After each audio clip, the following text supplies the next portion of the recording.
Holla at your boy, this your host Trey Ism, and this is part 2 of Phil Harlow's interview. You're watching Gems in the Rock.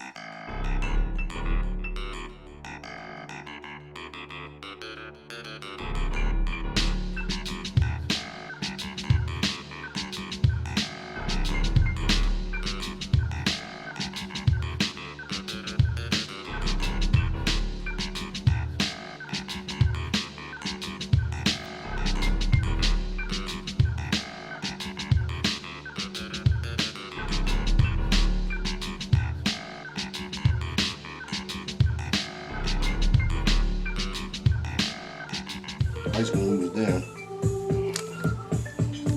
Which one was that? Alpha State and Raw right there? Which Was one? that Alpha State Niagara? This one was this On this top one, right this there. one's Rod. I think only at 12 that game, but Rod is here. Raw. All these are 91 when I was in Alfred for the first time. Sherrod, being Rod. So you see Rod in almost anything. Box scores. Rod 26. In this picture right here, That's was just the Edison. same game? That was me. That was me and Fat Daddy when we was playing Fat Daddy.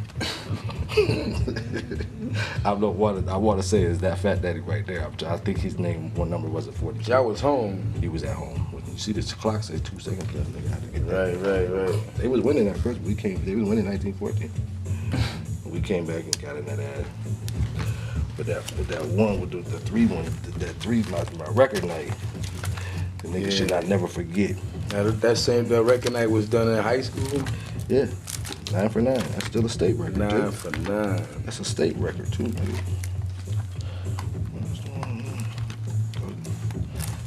Yeah, that one. 9 for 9. Wow, okay. That's all Our article. shooting pace. Okay.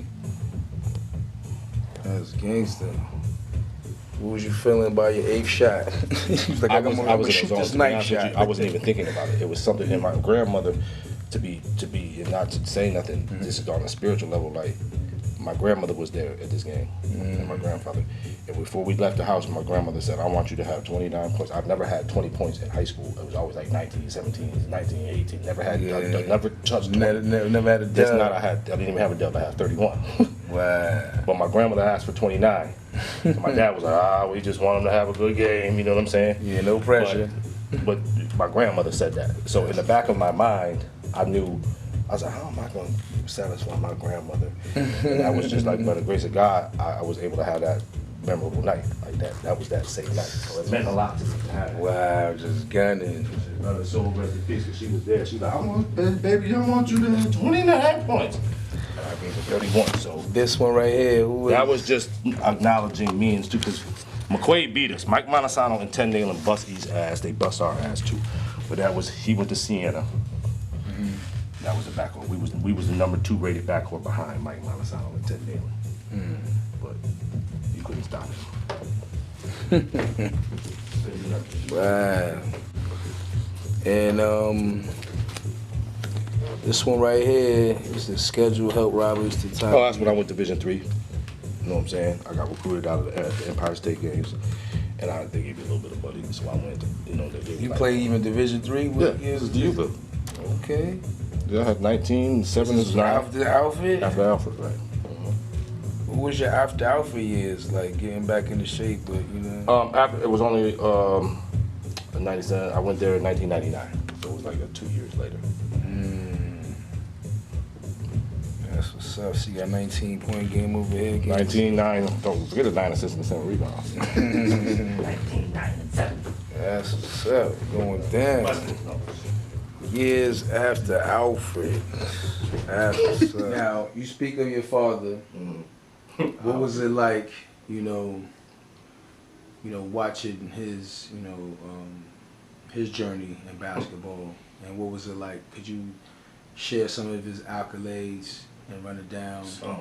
I showed you. My father is, and I say this, and a lot of people might say they're expecting to say that because it's my father. That's nothing to do with it. My father was probably to me, he's one of the greatest of all times to me, just from what I hear other people say about him. It's not what you say about yourself, it's what other people say. Right, His own family members, people in the street, in Syracuse, we were at the Dome, at the Syracuse game, the vendor up in the spot my pops out of nowhere. Phil, man, tell me, yo, man, your father was bad, bro. Like. Harlow Sr. surprised many when he decided to bypass scholarships offers more prominent programs to play at Lamone College. While at Lamone, he put together 4 stellar seasons for Hall of Fame coach Tom Nellen. Harlow started at guard for all 4 years, scoring 1,823 points, second in school history. He averaged 21 points per game for his career, highest in school history, including his 23.6 average in 1971 and 1972, which is a Dolphin record that still stands today. He also shares the record for the most points scored in a single game, 41. He was named to several All-American teams and was nominated for the Naismith Hall of Fame Award for the game's outstanding player under 6 feet tall.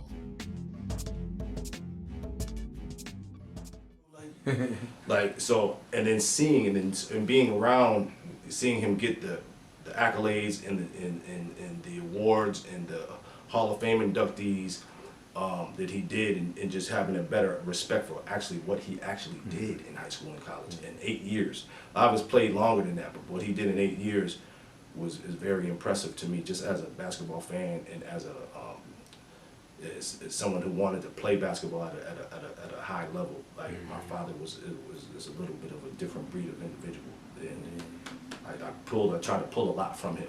Yeah, shout out his name too. That's Phil Senior. Phil Senior. Phil Harlow Senior. Okay. And Syracuse, where did he play at? He played for Bishop Ludden. He just got inducted. The team just got inducted to the Hall of Fame. They were 26-0, #1 team in the state, New York State. He's the all-time leading scorer there and at Lemoyne College. He went on to play at Lemoyne College as well. He broke all records and had a phenomenal career. He's on the Hall of Fame. And then he scratched the surface of playing professionally at some time, right? See, I asked him about that. I think he got asked to try. So he didn't get drafted. Gotcha. He got asked to try out, I think, to work out for the 76ers and a couple other teams. But yeah, he got opportunity to work. I was born the year that he graduated. So in basketball, going overseas and those type of opportunities, he shared with me, were not the same as they are today. There's a lot of racial things, racial barriers that you had to overcome, which he broke in high school, and not to mention that, he broke a lot of those in high school and in college, playing at a Jesuit school. He was like one of the only blacks on the team. But he had a good opportunity working for Xerox out of college, so that's a no-brainer right there. Right. So. And dealing with Alfred State, getting back to that, there was a time where you took a hiatus, you know, and wound up bouncing back. You know, what was it like, and what was your reasons for, you know, taking a hiatus, if you mind sharing? Well, I don't mind sharing it because, and you know, my father might not. This your interview. I don't refer to my pops, but that's my guy. But yeah, after Alfred, you know, I felt like I needed to add something to my personal self. Right. And I always felt that sometimes I got a double education. Like I know what it knows to be. I know how to behave in the classroom. I know how to behave because I went to a suburban school, so I was around majority, you know, Caucasians. And we young too. And we young. So I didn't grow up in the hood. I didn't grow up in the hood at all. You know, so I didn't have that hood element, that tough element about myself. Right. Not until I went back to Alfred. So I was, you know, running around, you know, when we met, you know, how we met, you know what I'm saying, on the basketball court, but just your tie with Sherrod, my fault. You good? I'm listening. Just your tie with Sherrod and the New York City Cats, that's how our relationship started. So basically, you know, the influence was different when it was not when it got with y'all. It's just me, just personal. You know, right. It was more personal. I don't want to get into all that, but I made a wrong decision at one time, and I had to pay for that decision. Right. And if I didn't have the support network in my family that I had, my situation would have been a lot different. Could have been a lot different. So what was it like as far as going back to Alfred State, and then you finding you felt like that, right? So I had something to prove, yes. Right. And not just to myself, to my family. Right. And you veered off a little bit. I did. I was a knucklehead. And I had no reason to be. You know, so. So what was the bounce back like? I mean, was people having high expectations of what you was capable of doing? And was it like, you know, you putting more pressure on yourself? You know what I'm saying? Or was your game lost? Was you a step slower? Was you not the shooter you were? Did you work harder, different? You know, what was different? That's a good question. I'm glad you asked that question. What was different? Because when you're a shooter, your mindset got to be, you know, at a certain equip. You know what I'm saying? You missing a lot of shots, or you used to making a lot of shots, what have you. You take a hiatus, someone out, you regroup. I mean, there's certain people who don't have a lot of love for the game. Mm-hmm. And ever since I've known you, you always, you know, even played, you know what I mean, after, you know, a lot have stopped playing. That was your age and so on. Mm-hmm. You know, so, you know, and that goes into my next question in terms of you playing in Division III, which I didn't even know. I thought Alpha State, you know, was ultimately it. Right. And then here you go going to Division III school, what have you. And what was it like just, you know, playing at a Division III after Alfred State? It was a little bit different. My daughter was born, and that's why I had took the, you know, when I was at Alfred. Okay. So I went and tried out for the Empire State Games, and there was a coach there who saw me and wanted me to come play. It was a small school in Buffalo called the Uville. Wow. And he just saw you play at a pickup game somewhere. No, at the Empire State Game tryouts. Oh, okay, okay. So it's like the Olympics of, you know, New York State. Mm. So I tried out for that. I was at that tryout, and he kind of was impressed with, you know, my poise, I guess, and my ability playing with that caliber of talent that was at the Empire State Game. So he asked me to, you know, come to, and I thought it was an opportunity. The team had not won a game the year before, so he was looking for me to kind of help be the school, you know, the head guy on that team, the lead guy on that team. Mm-hmm. But the guys that we had were not of that caliber. So yeah. I went there. It was different playing, going to the national championships in JUCO. Mm-hmm. At Alfred State. Right. The second time around, we went to the national championship, and going to Division III, the talent level, it didn't seem like it was even as good as it was. So, you know, there was a lot of expectation on me to be like somebody give me the ball, 25 a game, and that really was not. That's not me in my game. That's not. Yeah. Oh, they was expecting that of you, right? They were trying to, and I could do a little bit. I would do a lot more, but in a college, in an organized college setting. Mm-hmm. When everybody knows the ball is coming to you. But they got to get you the ball. They have to get you the ball. So a lot of times I'm playing the point. I wasn't never a natural point. I could run the offense. But I wasn't no charade. You know what I'm saying? Like who can run the offense and get his own. Good catch and shoot. Yeah. You know, I was more catch and shoot, you know, transition. I was good in transition, you know, but I was never a natural point guard. Yeah. So the transition was a lot different, and numbers weren't the same either. You know. Okay. So what was it like playing in a lot of tournaments throughout Rochester, New York? There's been history of tournaments played in Rochester. Mm-hmm. Now that they have, of course, Teddy T was, you know, old school, what have you, and now they had the money game. Yeah, the 25,000. Yeah. We won. That was in 2012. We played the first year. I remember we played Public Enemy, and you know, our crew was called the Unit. You know what I'm saying? Q, you know, Osita, Rick Norris, Hot Rod. We lost, but 2 years later we came back, and I had moved to Arizona, and I brought the Arizona boys back here, and we ended up winning that national tournament. Now, you mind describing like the whole tournament aspect for the viewers that, like, let's just say we was talking to somebody who just doesn't live in Rochester. Just explain what this tournament like consists. You mean the 25,000? Yeah. Eddie. What's Eddie's last name? He went to Alpha, but Eddie Hammonds. Eddie Hammonds. He threw $25,000. Shout out to Eddie Hammonds. Shout out to Eddie Hammonds. No doubt. No doubt. It was a national tournament, so it was teams from Florida, Boston, Houston, New York City. Yada played one year. Some Yada games. So everybody was there. So we had a collaboration from our team, the unit, and the Arizona boys that I brought back with me, Dobbin White and all these teams put up a certain amount of money to get into the $1,500 to get in. But we see, there's still expenses that you had to be paid to come.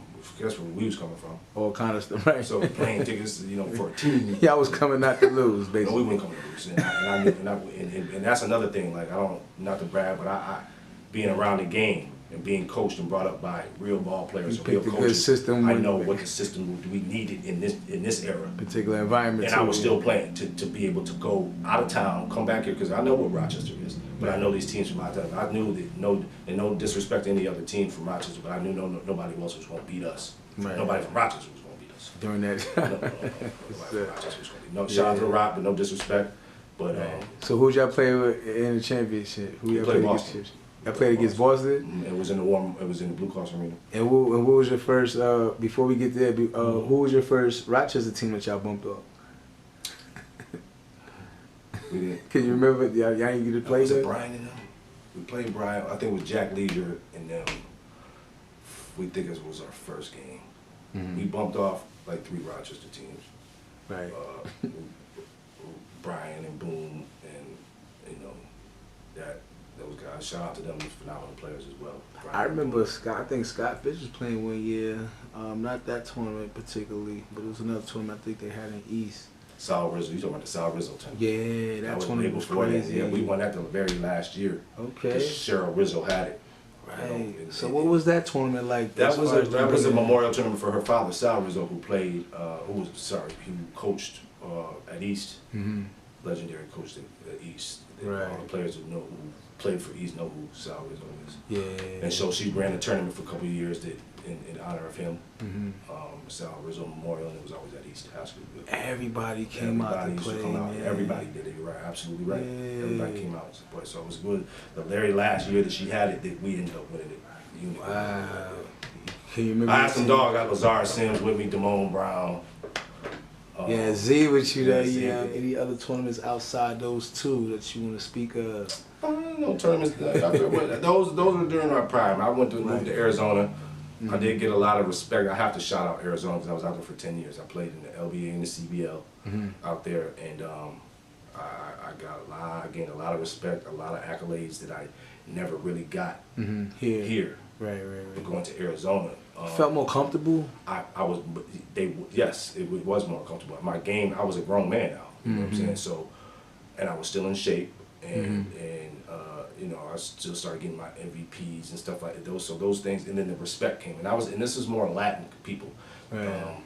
The CBLs is called the Chicano Basketball Association. The LBA is the Latin Basketball Association. I'm part Panamanian, so I was able to play in those circuits. Wow.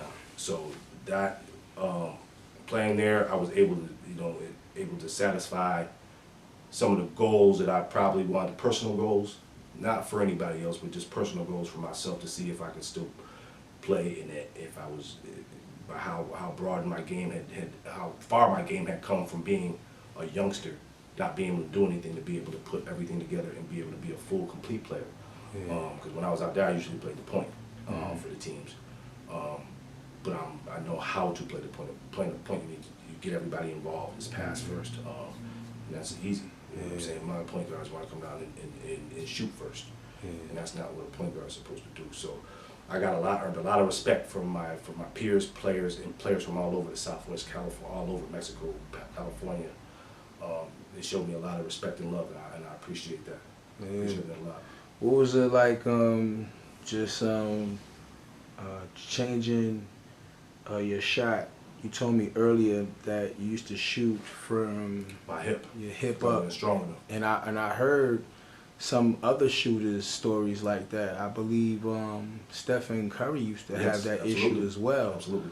So what is it like changing your muscle memory mechanics to develop It took some time as you get older. See, before when you're younger, I could get the shot off. When I started going to basketball camp, and I have to mention Lemoyne basketball camp, my father put me in his school, the college he went to, Coach Beeline. If you know who Coach Beeline is, he coached Michigan, in the national championship. Who else did he coach? Richmond Spiders. Very seasoned coach, known, respected coach. When I went to this camp, he's the one who told me, if you're gonna have to get your shot here. Yeah. And shoot through the window. When I was still releasing it from in front of my hips face and everything. It was coming from my hip. I was releasing it, but I could get it off quick. But if I wanted, it could easily get blocked too, though. And as I got to that level, it was getting blocked. I couldn't get it off. You know what I'm saying? Unless I was open. Right, so open. You know, for me to get it here, it took me about 2.5 years in strength. Everything was strength. So I had to start working out. I got the Alfred. That's when that time came. But that's all this me getting my shot up was right in the 8th grade, 9th grade. That's when and then as my body got a little bit stronger, even though it didn't look like I was stronger because I was still light. I still had the thing with me is I had some strength with me, but you couldn't see the strength. So and that's when I was defensive. I played defense. I was always one of the best. If I did made defensive player of the year that the team, but all defense. That's my senior year in high school, and defensive player of the year for the school. So yeah. Who was your favorite shooter growing up? You know, Reggie Miller. Reggie Miller. Wow. Hands down. Yeah, hands down, no question. Clutch. So I was always in awe of it, and he used to talk to him, and I didn't have that part of my game until later. I didn't acquire the talking until Kai started talking to me. Like Rod, no guys from the New York City Cats. You know what I'm saying? And, the Reggie Miller from the Rock would be Phil Harlow, I guess. Yeah. So once I started, I'm gonna talk too. Yeah. So now playing in these suburban schools and whatnot, you come to these city schools to play. Now you go and you playing in these parks. I'm quite sure you felt like you had something to prove, what have you. But did anybody somewhat, question your ability because you played in the suburbs? Schools? Yeah. Oh, that's what it was, and that's what I was explaining earlier. That I felt like I needed to get my respect, and because I was in the suburbs and I was in the city, and you don't belong down here. You were saying that when you was in the high school levels of playing, like in parks, did you seek to go to these? Not in high school. I didn't go to. I didn't come up in the park. That's what I'm saying. Right. Everything I did was organized. Right. It was AAU, and they didn't even in the AAU team that we played. I had 2 teams. We just played each other. But it was an honor making that team because those were the best players in Rochester. Yeah. Everybody, you know what I'm saying? At like the 8th, 9th grade. So we played in summer leagues. That was the difference. We played in summer leagues in the summer. So we would play in 2 summer leagues. So we played 2-3 times a week and be playing full games. And it would be our team playing against East. We played Easton, Penfield Summer League, Camden Davis Summer League, but we always stayed together, and that's how we got better. I didn't come up playing in the parks like most people did. I did not. I was in a structured setting, in a system, and those are the guys that I grew up playing. That's why I knew the game at an early age. I understood it, but I did not have the physical part or the street game that is needed for you to be a complete player, and I got that later on. So that's the special. I think the special thing about me. I had to go earn my respect for me to be able to get to where I've gotten to. Because most players, they play in suburban, schools. They come to the hood to polish up and see where they get the grit. Some of them, yeah. But to hear, late in life is still. It's still good to see that you were able to channel in and wanted to continue on. What was it like changing your mindset, with wanting to run a different position outside of, the 2? I don't think, it's not that I wanted to. Right. I grew up understanding that, I think today's game, and it's been this way for probably the last 20 years, you put a number on the position. And just right. One, you're a 1, you're a 2. If you're a guard, you're a guard. Just bring the ball up court. You should have, if you're a guard, you have guard responsibilities, which is to dribble the ball, run the offense, pass the ball, shoot the ball. Right. You do guard duties. Now you have a shooter. Yeah, it might be my strength as a shooter, but as I progressed, I could play the 1. I was playing the one when if our point guard was out, you know, I would play the one. I would move over. I would have the same responsibilities as the point guard would. Toughest player you ever played in your position? High school or college? High school, then college. I'm not gonna say his name. I shouldn't. I always used to pride myself that nobody would score 20 points on me ever. Mm-hmm. Me and my father were just talking about this. And my man, back in there, I said, Mike Montesano used to give me a problem at McQuaid because he was 6'3". Played for McQuaid? Played for McQuaid. That's the year they won. They beat us. Now they smacked us in the War Memorial in front of my family. Like so, and I was supposed to be this big defensive player. It didn't work out that night. Coach had us playing this funny defense that we've never played before, but when I was matched up, like I just couldn't. He's 6'3", he had a little like he, you know, a little bounce, a little jip to him. And he kind of the look he used to give me was he knew he had the best of me. Like nobody else could. I just remember him. And as a matter of fact, I saw him a couple of days ago at the McQuaid game. I talked to him for a brief moment. Wow. But Mike Miles, I give him his props. That's being real. I pride myself on that. Like the only person that ever gave me a problem. That was in high school. That was a senior, so I almost doesn't count, kind of, because I played so much basketball after that. But in high school, he's the only one that be able to put a 20 piece up. And what about in college? On both colleges, if there's such of anybody that I was matched up, I used to do pretty well. A guy at the national championship did have 56 on us. He went to Niagara. I forgot his name. I think he led the nation in scoring. He had like 56 and 16. And I was mad. I didn't get the whole. Just for the record, people that are listening, he didn't put 56 on me because we were playing like a matchup on the team. But he put it on the team, and he was like 6'3", 6'4". I forgot what team he played for. It's in the files I got you. It's in there. You're gonna see it. You're gonna be like, wow. So I think it was 54. So he broke the national tournament record on us at Ohio State. And I was in that game, so I was a part of that. So I would probably say to watch someone that I was master. He wasn't working. He wasn't putting that work on me because a couple times I had good defensive stops on him. If you didn't I prided myself on. If you didn't score when I was matched up to you, I did my job. Right. You know what I'm saying? Or if you're a big scorer, I was always matched up on the other team's leading scorer.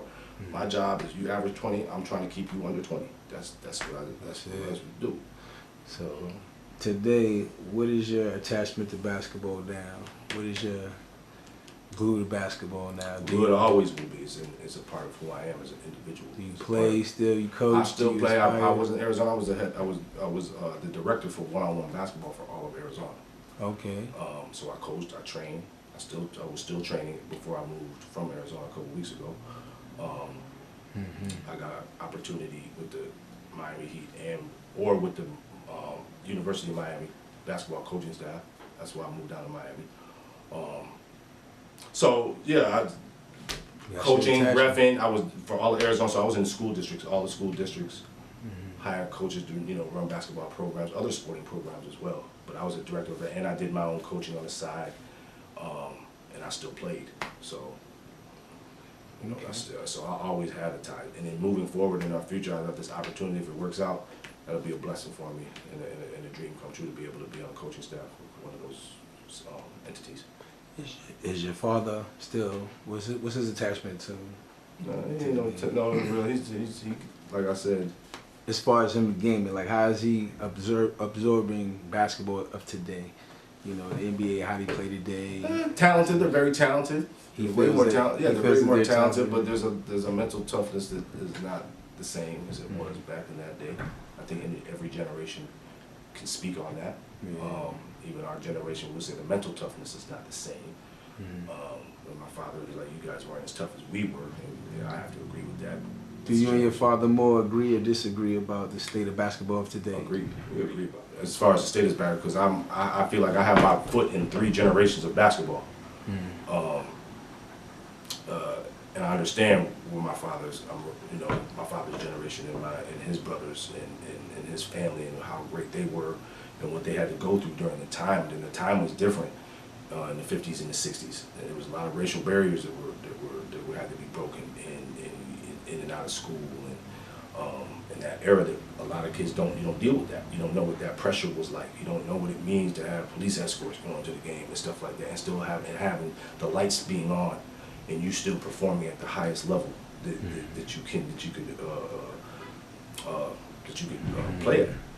And so that generation, my father's generation, went through a whole lot of stuff that didn't have anything to do with basketball. You know what I'm saying?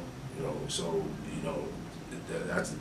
that in itself is an honor and a respect that should be given and shown by by these generations now. That's why, taking the time to be able to even to talk about my father and talk about those things are what made anything that I am is my foundation is him and my mother. And my family, and legacy that they paid for me. Tough shoes to fill, but I'm very proud to be. And you speak of the basketball family. Your uncle also played as well. My uncle, my whole family did, but I think my uncle Howie in that picture that I did show you played for Albany State. Yeah, that picture was iconic. It's an iconic picture. It was actually in a documentary called The History of New York City Basketball. Somebody got that picture, and they didn't talk about that, my father, but they talked about that. That picture was in the documentary. That picture right there is legendary. My grandfather, my Uncle Howie, and my father, because they were about to play. And that was like the lead up to them both playing. And my grandfather was the first black referee in Syracuse. Ever, first black referee. So when I talk about racial barriers that were broken, that's where I come from. I come from that lineage. So that picture says a lot that I showed you. That's a lot of history. What kind of, racial barriers have you crossed through the process of you playing the game? And if so, how were you able to overcome them? It's a flip. Like most kids go to be in the inner city and go to the suburbs and you'll get the racial tension. You would think that. When I was growing up, I grew up in this, there wasn't a whole bunch of racial tension that I felt. If there was racial tension, it came from the city school districts. Because we were in the suburb school. But in high school, we had an all-black starting five almost. 4 out of the 5 players on our team were black. Right. And that was the first time in the history of Fairport that team had been structured that way. A suburban school with 4 black players starting. So you kind of look at it, looked like a city team. Right. But we weren't. So Fairport was always considered we were the goody boys. We lacked something. We're talented. The city suburb comparison, which had a little truth to it. You know what I'm saying? I can't front about that. That's we didn't have that edge. We didn't grow up with that. I didn't grow up with that edge. My father did, but I didn't grow up that way. You know what I'm saying? So. And y'all was just athletes going to work, playing ball. Going over there because we loved it. Still, wow. So as far as racial, it was more accepted. We went to the suburban schools. Like all the girls and guys were majority white. The athletes, the superstars were not. We had great athletes at Fairport, white and black. But standouts a lot of times were the minorities. But I would not trade that for anything. I would never trade going to a different school than I went to in high school. What kind of advice would you give to somebody that is trying to, play basketball at a higher level, past high school? It's a tough question, I think, if you want me to be honest, and I am going to be honest, because there's so much social media now that people are watching Steph all the time and thinking that when you're warming up, guys are running right to the 3-point line. It's not your natural shot. It's not anybody's natural shot. You grow into that if you have the ability and the natural talent to shoot the ball. Then you can build upon that. Right. This generation, advice I would give: you work everything. You have to be dedicated to it. It has to be like if you're in high school, it has to be your job. If you're going to school, schoolwork, basketball. You know what I'm saying? Your family, probably in that order. If you wanted to reach a certain level. And I'm not saying anyone's super more important than the other, but your schoolwork, because you cannot play without your grades. Basketball, and your family's going to be there to support you.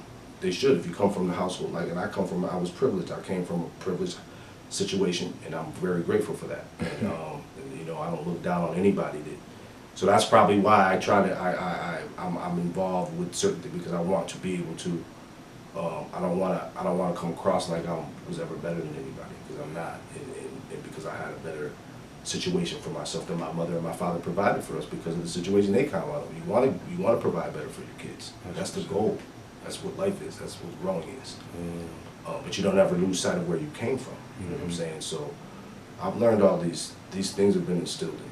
You know, so it's my job, and whatever I do, basketball wise, or whatever I do in the future of my own projects, to be able to instill what's correct and what's true and the right thing if you want to succeed. So, you know, the kids just need to work hard, start with the fundamentals, and work from there.